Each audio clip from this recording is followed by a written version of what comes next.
Talk about a sophomore slump. It took the whole NFL regular season last year for young Dallas Cowboys stars Dak Prescott and Ezekiel Elliott to pile up 3 losses.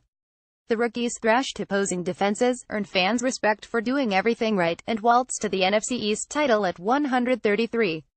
Now Dallas has 3 losses already, just 6 games into the season. Elliott is fighting a 6-game suspension for domestic violence that's turned into months of guilty or not guilty legal drama. It's left the offense in a sort of weird limbo, although the last 2 weeks, Elliott is looking like himself, back-to-back 100-yard performances.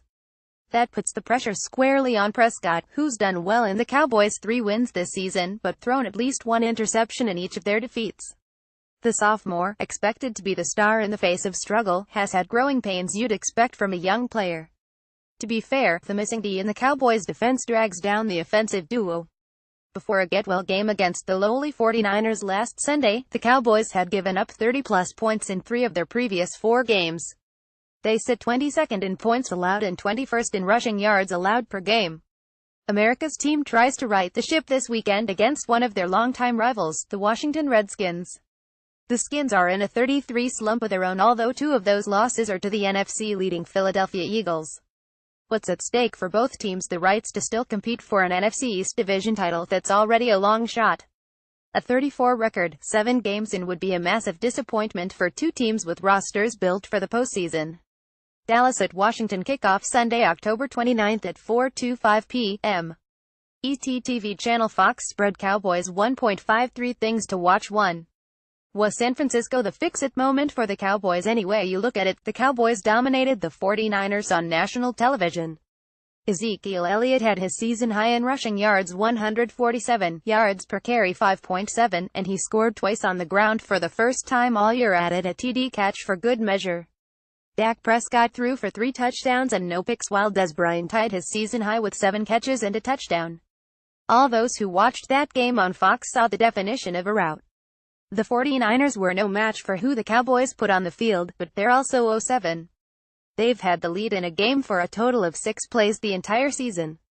Did Sunday give us a false sense of security with the Cowboys as they played against inferior competition, or did the 49ers knock some sense into a team that stumbled to start 2-0-1-7? I felt ready to go out there and play ball, Elliott told the Dallas Morning News. I'm not going to say I didn't feel ready earlier in the season. I felt the same. But I think altogether this team, we had a different mentality coming into Sunday, and I think we're at the right place in the season. Only time will tell, but the Cowboys clearly looked and felt different watching them last weekend. They need to take the emotional momentum from that game and keep it going. 2. Can the Redskins run the ball while stopping the run? Last week against Philadelphia, the Redskins were beat badly on the ground. The Eagles outrushed them 12,775, no back had more than 38 yards, and their 18 rushing plays were the fewest for the Skins. Since Week 1, also a loss to Philadelphia. That means this team needs to step it up at home against an opponent in the Cowboys whose front line is vulnerable to the run. Their defense has given up 125 yards to unheralded rookie Aaron Jones of the Packers, 121 yards to Todd Gurley of the Rams, his season high, and 118 yards to C.J. Anderson, also a season high. Enter Chris Thompson, above, right, premier pass catcher, but without a 100-yard game on the ground this season. He'll have his work cut out for him, too, as 4 of the 5 offensive linemen on the Skins are dealing with some type of injury. 3 of them, Trent Williams, Morgan Moses, and Brandon Scherf, got hurt against the Eagles. 2 Spencer Long, Ty Nsika linemen have already been ruled out for this game, and Washington signed Orlando Franklin and Eric Kawangio and added both to the active roster on Saturday because of all the injuries up front. 3. Whose secondary will step up? Rumor has it Redskins cornerback Josh Norman-Ribs will return on Sunday against the Cowboys. He can't come back quickly enough after Carson Wentz torched this unit last week with a 64-yard touchdown to Mac Hollins and a 126.3 quarterback rating after an awful start. The Cowboys, meanwhile, rank a respectable 15th against the pass but have just 2 interceptions, ranking them near the bottom of the NFC. Why is that important? Kirk Cousins has been a good but not great quarterback this season, always giving you 1 turnover to play with. Earning those takeaways, especially on the road, will be key to keeping the crowd quiet and the score low. Remember, this Redskins offense has scored at least 20 points in each of the last 5 games. Final analysis: expect this game to stay close as these teams are evenly matched. On paper, it looks like the Cowboys have more talent and the Redskins have to figure out how to run the ball. But also look at the Skins' season to date.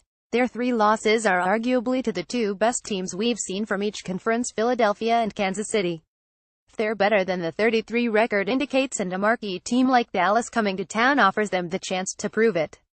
2 factors have me throwing this one toward the Skins. 1. Ezekiel Elliott's next appeal hearing is Monday. That's going to weigh on his mind. But more importantly, the Cowboys are dealing with a new kicker.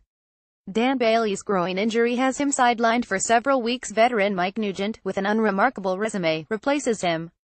How many times have we seen a kicker make the difference all season? One could easily see a missed field goal being the difference here. Prediction: Redskins 27, Cowboys 24, written by Tom Bowles, who is part of the Athlon Contributor Network. Follow him on Twitter at NASCAR Bowles.